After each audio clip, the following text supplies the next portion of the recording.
Stop complaining about things when they're tough or when you're struggling. Struggling isn't just a part of life, it is the part that helps you grow. I'm blessed to be a high school football coach here in Charlotte, North Carolina. When practice is hard, which is quite frequently, it's football, it's a physical sport, there's constant complaining. The kids complain about everything. And it's like they're complaining as if things are going to change or it's going to change their circumstance or situation. And what they don't understand is practice is supposed to be hard so the games appear easy. That's a part of growth. And the primary thing that it impacts is your attitude. When you have a negative attitude, you have a negative energy, and that's something that you can control. And I get it, I understand. Comfort is a natural human instinct, and we all have it. But like everything else, it's about your mindset. In the book by Viktor Frankl, Man's Search for Meaning, which is a story about the author when he was actually in Nazi Germany during World War II, imprisoned in the concentration camps. What man actually needs is not a tensionless state, but rather the striving and struggling for some goal worthy of him. What he needs is not the discharge of tension at any cost, but the call of a potential meaning waiting to be fulfilled by him. And you have to understand, Viktor Frankl had a tremendous struggle. People are dying left and right all around him. He's witnessing this every single day. Yet he remained very hopeful because he understood that mindset, it's everything. He never lost sight of his future, even though most days it looked very bleak. Once you understand that struggle is a big part to gaining strength, it makes the tough times much easier.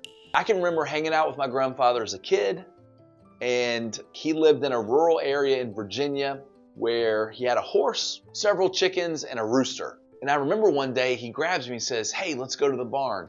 And he wanted to show me that some of the hens had some eggs that were hatching. And so when we get up to the barn, one of the eggs is hatching. I can remember this little baby chick was struggling to get out. And naturally, I wanted to go over and help that. My grandfather grabbed me and says, No, you can't help the baby chick. It'll die. He didn't know that he was giving me a lesson in life. And 40 years later now, I still use this lesson today with my clients that I coach. You see, that baby chicken needs the struggle to gain the strength so it survives. If I would have helped that baby chick get out by cracking the egg open for it, it wouldn't have had the strength to survive. And I see it all the time. Some people spend more time trying to avoid struggle than actually the struggle itself. Success comes at the intersection of struggle and support. Struggle has to happen for us to gain strength. I can't stress that enough. In every new year, many people put together New Year's resolution. The crazy thing is only 9% of people keep that resolution. Why is that?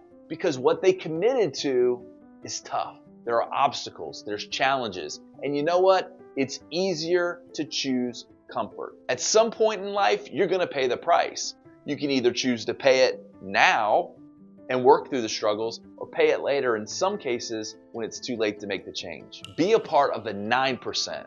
My grandfather would have been 96 years old last month.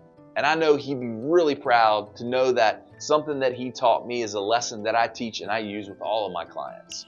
And I know he'd be very happy to know that I'm helping others embrace the struggle so that they gain transformational growth. And if you're having a hard time and a tough time, take some solace and understand that it's part of the journey and it's a necessary part of the journey.